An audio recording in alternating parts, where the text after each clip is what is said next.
you know, I seldom talk about myself personally. I'm one of those self-effacing kind of guys. But I thought I would tell you about my wife. My wife, Susan, is a strange creature who fell from the moon. She murdered her first husband to gain control of his steamship line. I married her 7 years ago. We actually lived in sin for a year. Well, we didn't actually live in sin because, as it is well known, I am a person with no sex organs. This is not my fault. It was very cold one day in New York. I think it was, minus 20 below zero, something like that, and I had an accident. My wife has threatened to leave me if I continue doing these and if I keep talking about science fiction. But I have to eventually talk about women. I have to do it. I have to talk about women in science fiction. And I was originally going to do this kind of thing, they said, well, aren't you going to be a little controversial? I was going to say, ain't there too many broads writing in science fiction at the moment? And they said, well, you can't say a thing like that. I said, what part of that bothered you?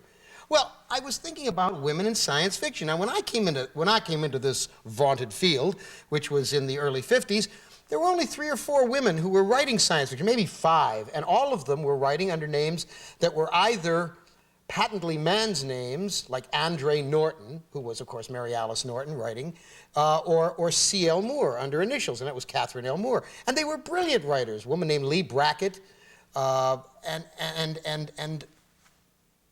I always thought, like the knee-jerk liberal moron that I am, that the more women we had in the field, the better it would be, because they would bring to the genre a sensibility, a view, a worldview that we as men did not have. We simply didn't have.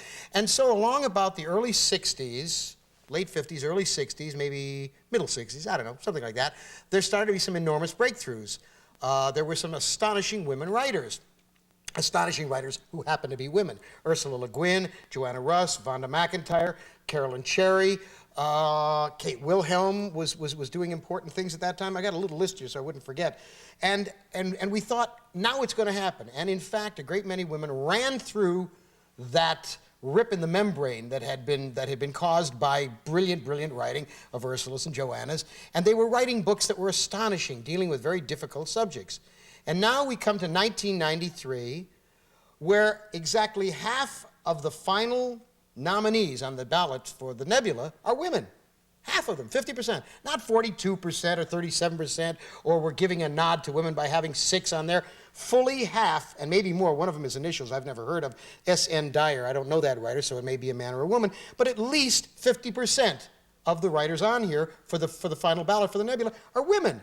And some of them are brilliant writers. Connie Willis is writing some of the best stuff that's ever been written in the field. And Karen Joy Fowler is absolutely astonishing. But when I go to the newsstand, and I go to the bookstore, and I look at the books, what I see are these idiot trilogies written.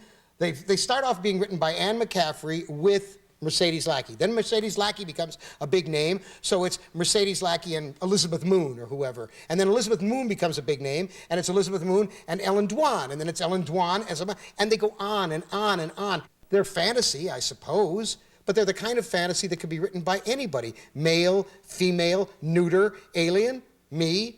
With the exception of the Karen Joy Fowlers and the Connie Willises and the Pam Sargents who are writing, most of these novels are just awful, whether they're men or they're women. But like the knee-jerk liberal idiot that I am, I expected better of women, that if they were given the opportunity, they wouldn't repeat the same stupid errors that us guys did. At least my wife keeps telling me that's the case.